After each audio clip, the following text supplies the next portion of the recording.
My name is Dustin, this is Russia in Focus, and today we're talking about 3 tips that can drastically improve your photos.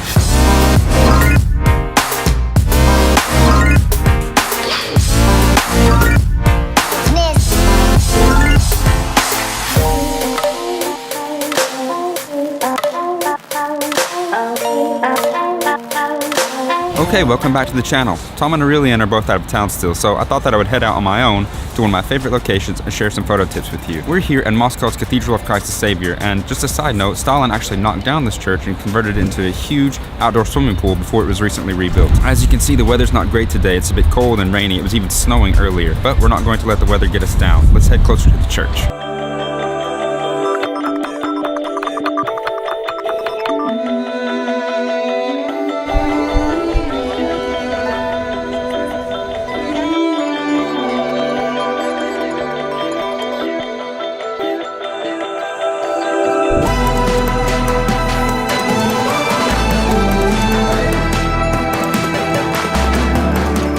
Okay, here we are a bit closer to the cathedral. It's really cold, so I had to throw my hood up. Anyway, all of the tips today, they involve adding foreground into your photos. There are many reasons to do this. For instance, it adds depth and context.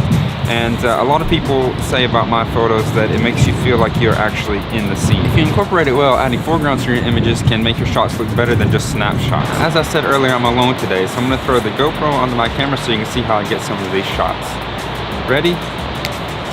Okay, welcome to kind of a first-person view of my camera. Let's go take some photos. Okay, let's get to the tips. I'm here on the bridge that leads to the cathedral. First, I want to take a typical tourist shot. See, this is pretty good, but I think we can do better. Tip number 1 is to look around for something to shoot through. It can be anything, a tree, a pole, a railing, whatever. Let's try this railing, for instance. You can see adding foreground here creates depth in the image. And here's another one. And for the last one, I'll shoot through this pole.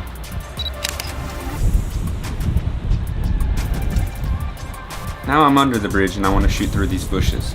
Sometimes if you do it right, you can make whatever you're photographing appear as though you're looking onto something secretive. Tip number 2 is to find leading lines to put into the foreground. So here's a quick example. If I just move to the left a bit, here's another one. You can see that the line of the bridge leads right to the church, drawing your eyes to it.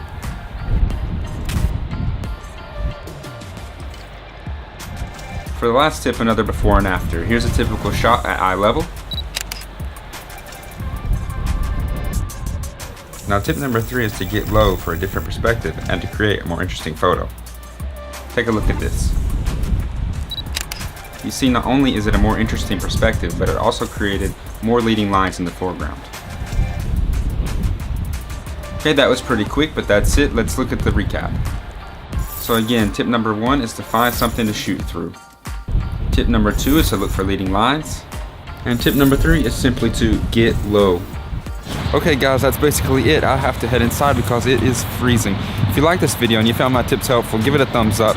And don't forget to like and subscribe to our channel. See you in the next one.